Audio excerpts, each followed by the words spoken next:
안녕하세요. 미래학교 TV의 명언명구를 진행하는 오정윤입니다. 오늘의 명언명구는 천하흥망 필부유책이라고 하는데요. 문장이 좀 길죠? 오늘은 이 문장을 간단하게 소개하고 이 천하흥망 필부유책이라는 이 명구가 역사적으로 어떤 의미와 영향을 주었는지 설명해 드리겠습니다. 현재까지 천하흥망 필부유책은 명말 청초, 그러니까 명나라 말에서 청나라 초가 들은 청나라가 들어서는 1640년에서 50년 그 사이 이른바 이제 고증학파가 등장하는데요. 그 고증학파를 대표하는 고연무나 황종이 같은 이제 사람들이 그 시대에 출연을 해서 이른바 청나라를 반대하는, 그리고 명나라를 다시 세우는, 그래서 반청 복명 운동을 시작하죠. 우리가 이제 80년대 홍콩에서 나온 영화 가운데 소림사라는 영화가 많이 나오죠. 그러면 소림사에서 항상 주제가 명나라의 유신이 이제 명나라의 어떤 장군이나 이런 사람의 자식이 이제 몰래 이제 소림사로 가서 거기서 길러져서 이제 원수를 갚는, 이제 그 대부분이 이제 반청 복명인데, 그때 그 반청 복명을 주도했던 대표적인 사람 중에 한 명이 이제 고연무란 사람인데요. 고연무는 이른바 복사라 그래서 어떠한 그 명나라의 전통적인 도덕과 기국을 되살리는 그런 결사에 14살 때 가입해서 활동을 했었죠. 근데 이제 명나라가 망하니까 이른바 복명, 반청 복명 운동을 꾸준하게 했지만 결국에는 실패로 돌아가고, 그가 일생을 거쳐서 공부한 것을 남긴 게 일지록이죠. 그 일지록에 이런 구절이 있습니다. 유망국 유망천하. 그러니까 나라가 망하는 것도 있고 천하가 망하는 것도 있다. 망국 여망천하. 해변. 망국과 망천하는 무엇이 다른가? 어떻게 분별할 수 있는가? 그래서 말하기를 역성개호 위지망국. 성이 바뀌고 호가 바뀐다는 것은 국가와 국가가 바뀌었다는 겁니다. 왕조가 교체하는 것. 그러면 그것은 망국이라고 부를 수 있다 이거죠. 그러니까 나라와 나라가 바뀌면 단지 군주가 바뀌는 거고 통치 방식이 바뀌는 거죠. 그런데 인의 충색, 인의가 모두 막히고, 그리고 나서 솔수식인, 짐승을 이끌고 와서 사람을 잡아먹는 것에 이르러. 이 솔수식인이란 말은 원래 맹자에 나오는 말이에요. 맹자가 이제 제선왕을 만났을 때 궁궐에는 궁궐에는 뭐 이렇게 기름진 먹을 것도 많고 좋은 옷을 입고 있는 사람들이 많은데, 길거리에 가면 백성들은 다 굶주리고, 그리고 부엌에는 아무것도 없는, 이것을 이른바 솔수식인이라고 했습니다. 짐승을 이끌고 와서 사람을 잡아먹는. 그래서 이것을 주자로 줄이면 학정이라고 불렀습니다. 학정. 호랑이가 있고요. 호랑이가 발로 사람을 누르고 있는 모습이 학입니다. 탐악하고 탐욕스러운 관리에서 가렴주구하는 모습을 그린 한자죠. 그래서 이 학정을 일컫는 말이 바로 솔수식인이죠. 그래서 짐승을 이끌고 와서 사람을 잡아먹고, 그리고 이제 탐관오리들이 먹을 걸 다 뺏어가니까 먹을 게 없죠. 그러니까 사람들이 바야흐로 서로 잡아먹는 아주 그냥 식인의 시대가 온 거죠. 그것을 일컬어서 천하가 망한 것이다. 그래서 이것은 인위도덕이 망하고 나라가 전쟁으로 휘말리게 되면 백성들이 다 죽어나고, 그리고 이민족에 의해서 자신들의 모든 도덕이나 풍속이 바뀌는 것을 망천하라고 불렀죠. 그래서 이걸로 인하여 시고 이런 까닭으로 천하가 지켜져야만 그런 연후에 나라가 지켜진다는 것을 안다는 거죠. 자, 그래서 요것은 무엇을 말하냐면 이제 명나라가 이제 망하고 청나라가 들어오니까 이민족에 의해서 명나라의 도덕 풍속이 이제 중국인 입장에서는 이제 오랑캐가 되겠죠. 북쪽의 오랑캐. 그래서 금수와 같은 오랑캐에서 도덕 풍속이 다 뒤바뀌는 것. 이걸 망천하라 본 거죠. 그러니까 망국을 넘어서 이제 망천에 이른 것이라고 이제 그때 고현무는 인식한 거죠. 자, 그래서 이게 무지 중요합니다. 나라를 지키는 것은 그 나라의 임금과 그 나라의 신하들이, 그 사람들은 누구냐? 고기를 먹는 사람들이에요.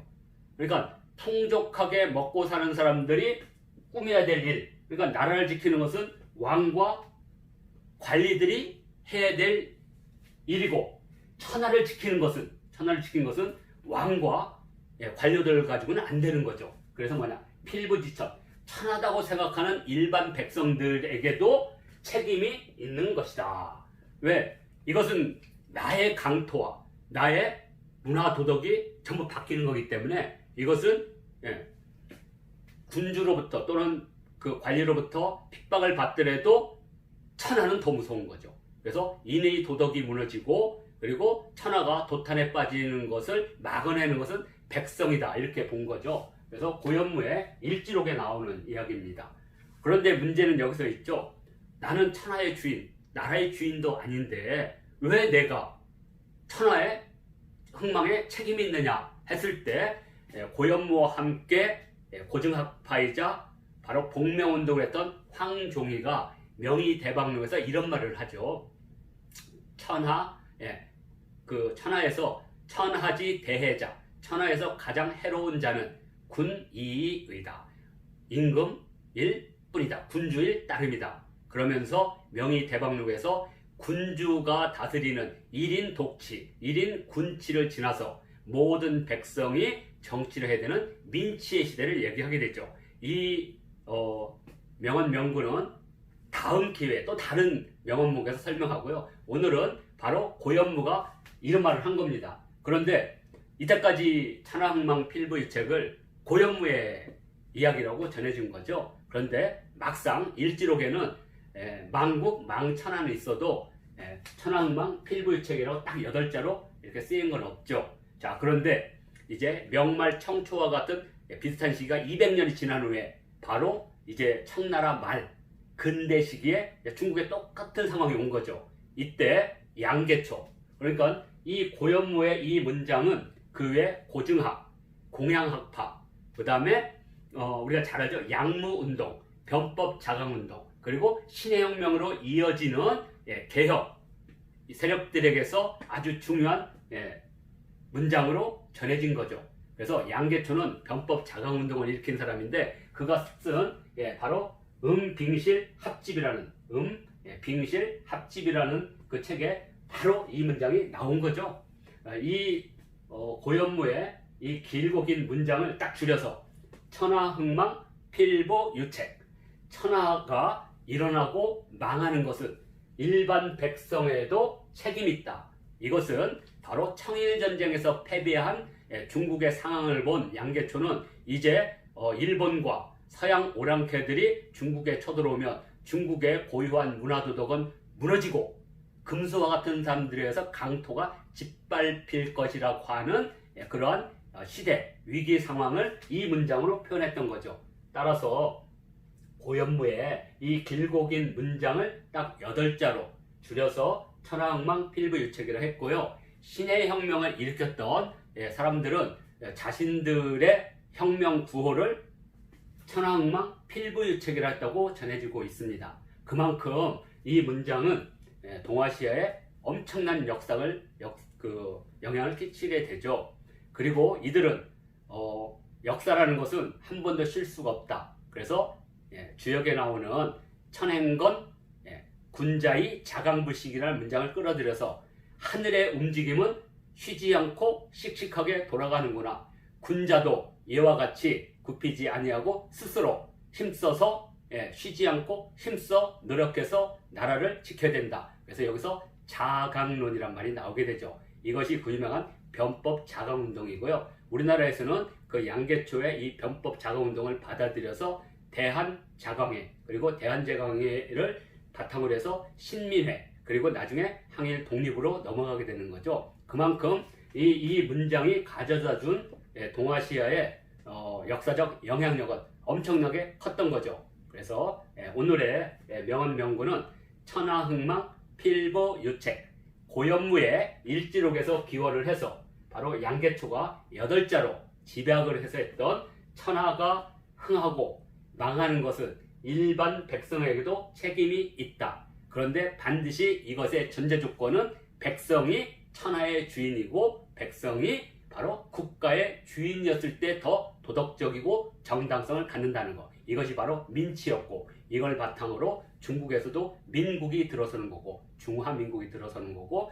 우리나라에서도 대한민국이 들어서는 겁니다. 그러니까 민국이라는 바탕에는 바로 민치가 있는 거고 그 민치에 영향을 주었던 대표적인 명언이 바로 명언 명구가 바로 천하흥망 필보유책이라는 것을 말씀드리겠습니다. 자, 미래학교 TV의 명언 명구는 이렇게 역사적으로 중요한 명언과 명구를 끌어내서 거기에 역사적인 것 또는 인문적인 것을 덧붙여서 스토리텔링으로 계속 설명해 드리겠습니다. 꾸준하게 게시할 예정이니까요. 미래학교 TV의 명언 명구 관심 가져주시고요. 미래학교 TV의 좋아요, 구독